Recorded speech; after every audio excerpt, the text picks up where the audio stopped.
Salamlar, ümid edirəm ki, yaxşısınız. Mən Bahar və bu mənim ilk YouTube videomdur. Ümid edirəm ki, videonu tam dinləyirsiniz. Çünki axşamdan bəri mənim beynimi bir yerdə qarışdıran bir mövzu var idi ki, onu sizlə paylaşmaq istəyirəm. Səhifəmdə çalışdığım qədər fərqli mövzularına toxunacağam.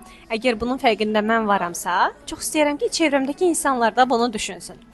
Bəs bugünkü mövzumuz nədir deyə soruşsanız, bugünkü mövzumuz trendlərdir. Deyəcəksiniz ki, trend hara, fərqindəlik hara? Xeyr, elə deyil. Baxın, bizim bildiyimiz çox trendlər var. Geyim trendləri var, məkan trendləri var, musiqi trendləri var, alış-veriş trendləri var və s. trendləri var. Amma bugün mənim bəhs edəcəyim trend bu trendlər mövzusu deyil. Mənim bəhs edəcəyim düşüncə trendləridir ki, hal-hazırda bizim dövrümüzdə düşüncələrin nə qədər sürətli şəkildə dəyişdiyini hamımız aydın şəkildə müşahidə edirik.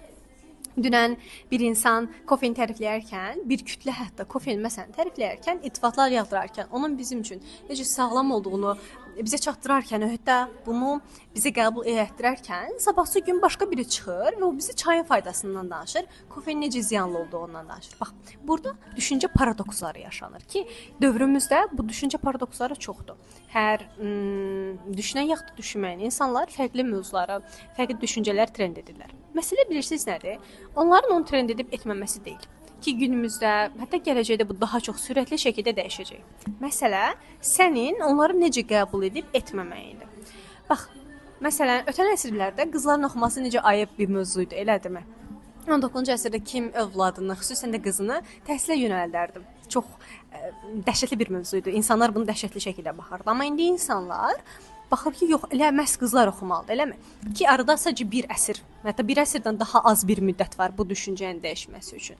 Çox köklü bir düşüncədir, amma insanlar bunu necə dəyişə bildi?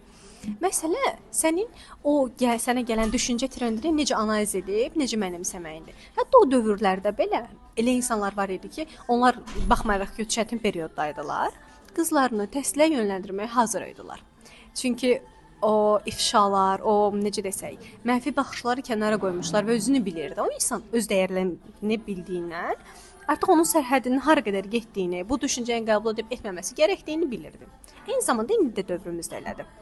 Bax, dövrümüzdə qadınlarla bağlı, kişilərlə bağlı, təhsillə bağlı, inkişafla bağlı, fərqliliklə bağlı, hər mövzu ilə bağlı fərqli gündəm mövzuları var və biri X adlı bir şəxs, X adlı bir məşhur deyək, əlinə bir mikrofon alır və çıxır bu ideyanı sənə dedikdən sonra artıq böyük bir kütlə bunu qəbul eləməyə başlayır. Avtomatik kütlə psixologiyası bizdə olduğundan 100 insan orada qəbul etdiyini görür. Deyirəm ki, okey, onlar qəbul edirsə, demək ki, doğru bir şeydir və mən də qəbul edirəm. Xeyr.